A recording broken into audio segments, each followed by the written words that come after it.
नमस्कार दोस्तों, कैसे हैं आप सब।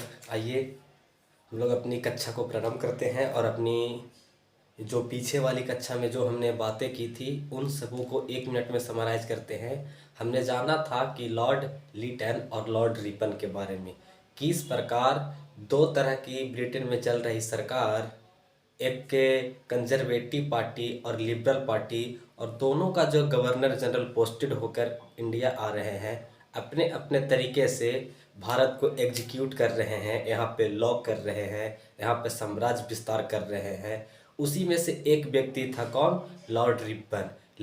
रिपन ने बहुत सारे भारत में सुधारात्मक कार्य किया। ये लोकतंत्र से प्रभावित व्यक्ति था। हालांकि लोकतंत्र के आड़ में ही, भारत के सुधारवादी नीतियों के आड़ में ही रिपन जो है अपनी साम्राज्यवादी को पोषण और पालन कर रहा था। हालांकि बहुत सारे इतिहासकार हैं, खास करके यूरोपियन हिस्टोरियन, जो इस बात का आरोप लगाते हैं रिपन पर कि रिपन द्वारा स्थानीय स्तर पर चलाया गया जो रूल था उसके तहत भारतीयों में लोकतंत्र की भावना आई और फिर राष्ट्रीय आंदोलन का प्रोत्साहन मिला।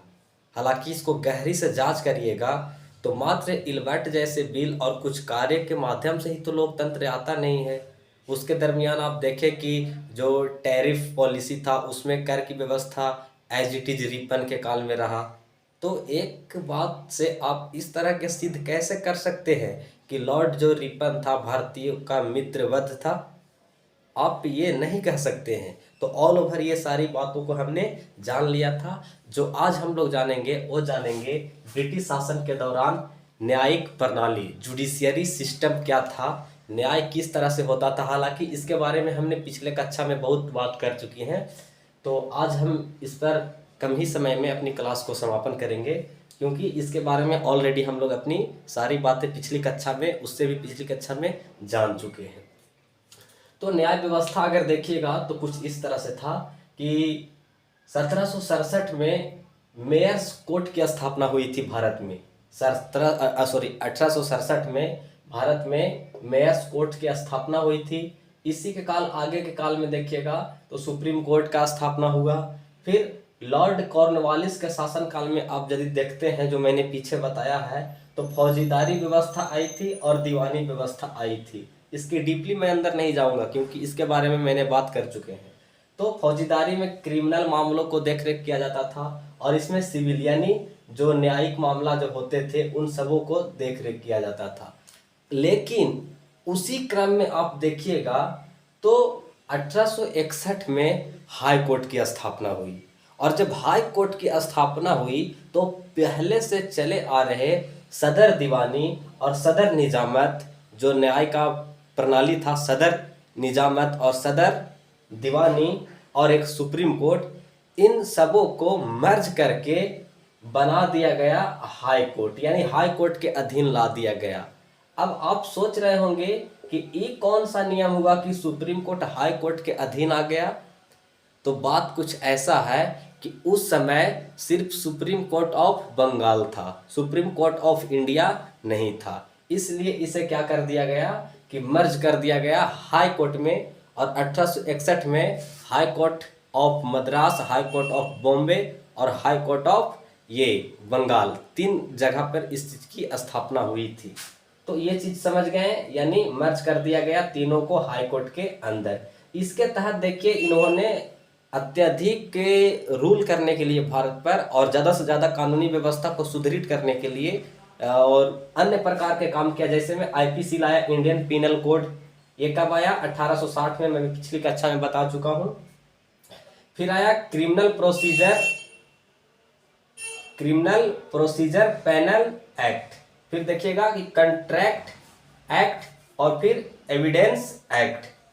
इन सब चीज को इन्होंने निर्वहन किया। इसके तहत देखिएगा कि रक्त मूल्य व्यवस्था का ये त्याग कर दिया। रक्त मूल्य व्यवस्था का मतलब क्या? खून के बदले खून। लोग नहीं बोलते हैं कि वो मारा है तो मैं मार दूंगा। तो ये जो व्यवस्था थी कि रक्त मूल्य व्यवस्था, इसको त्याग कर दिया और फिर समापन किया। उसके आगे देखिए तो ब्रिटिश न्याय की कुछ सीमाएं भी रही। सीमाएं के तहत आपको मैं यहाँ पे आगे ले जाऊंगा, लेकिन रक्त मूल्य को थोड़ा ध्यान से समझिए। आप एक केस जानते होंगे, नवजोत सिद्धू का केस। जो नवजोत सिद्धू था उसकी झड़प हो जाती है एक व्यक्ति के साथ, ट्रैफिक में रुके होते हैं दोनों, और कहासुनी करते करते दोनों में झड़प हो जाता है। और झड़प जब होता है तो जो सिद्धू था, नवजोत सिंह सिद्धू, इसका झड़प किसके साथ हुआ? एक अनजान व्यक्ति के साथ, जो दोनों ट्रैफिक में रेड लाइन का वेट कर रहे थे।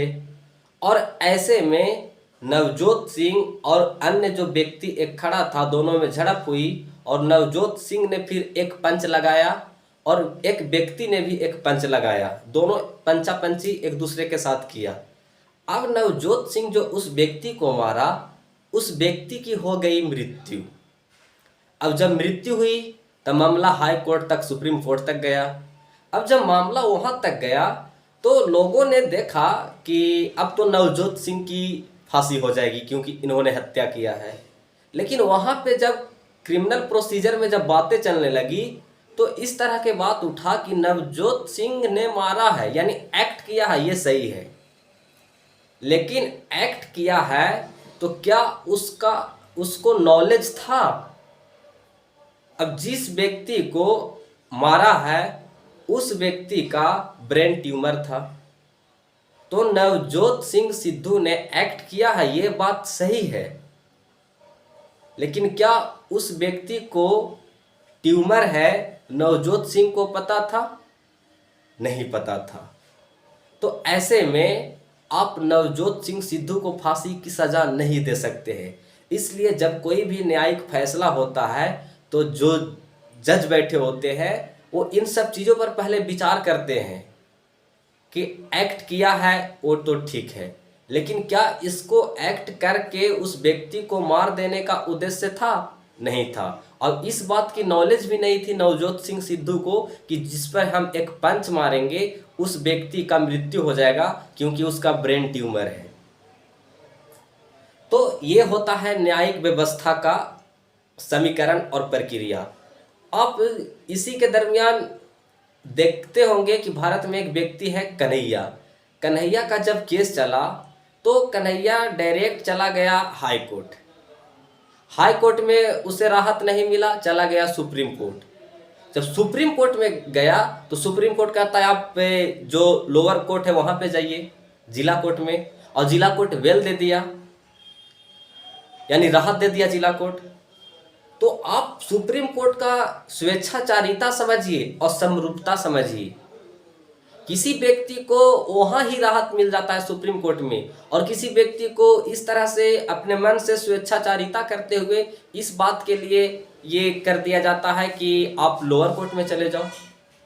फिर ऐसे कहीं ना कहीं जो सुप्रीम कोर्ट है जो न्याय नहीं कर रहा है, न्याय के साथ निर्णायक प्रक्रिया नहीं कर रहा है, और किसी एक व्यक्ति को, किसी एक विशेष व्यक्ति को वो रियायतें दे रहा है। तो समरूपता इन सब चीज़ में लाने के लिए एक प्रक्रिया होती है। उस प्रक्रिया के तहत ही जो प्रोसीजर होते हैं उन सभी के दरमियान के अंदर ही फैसला सुनाना चाहिए। तो आप यहाँ पे इस चीज़ को समझ गए होंगे कि रक्त मूल्य क्या था। आगे आप समझिए, यहाँ पे 1935 के अधिनियम के तहत संघीय व्यवस्था के संचालन के लिए अदालत का गठन किया गया ताकि जो व्यवस्था है वो सही ढंग से चले, व्यवस्था में समरूपता हो। इस तरह से विधि का संहिताकरण, और इसी के दरमियान देखिएगा 1860 में इंडियन पेनल कोड आया। इसका उद्देश्य क्या था? निर्णय और न्याय, इन दोनों में न्याय और निर्णय को लागू करने में समरूपता हो, और स्वेच्छाचारिता का जो स्वेच्छाचारिता यानी स्वेच्छा से अपने मन के मर्जी के व्यक्ति जो कार्य करते हैं, खास करके जज महोदय, इन लोगों पर कड़ा से कड़ा प्रतिक्रिया के अनुसार इस पर कुछ सजा का प्रावधान किया जाए या उस पद से इसे बहिष्कार या हटाने का कार्य किया जाए। तो इस तरह से 1873 में देखिए कि न्यायिक प्रक्रिया को भेद हेतु मुक्त कर दिया गया।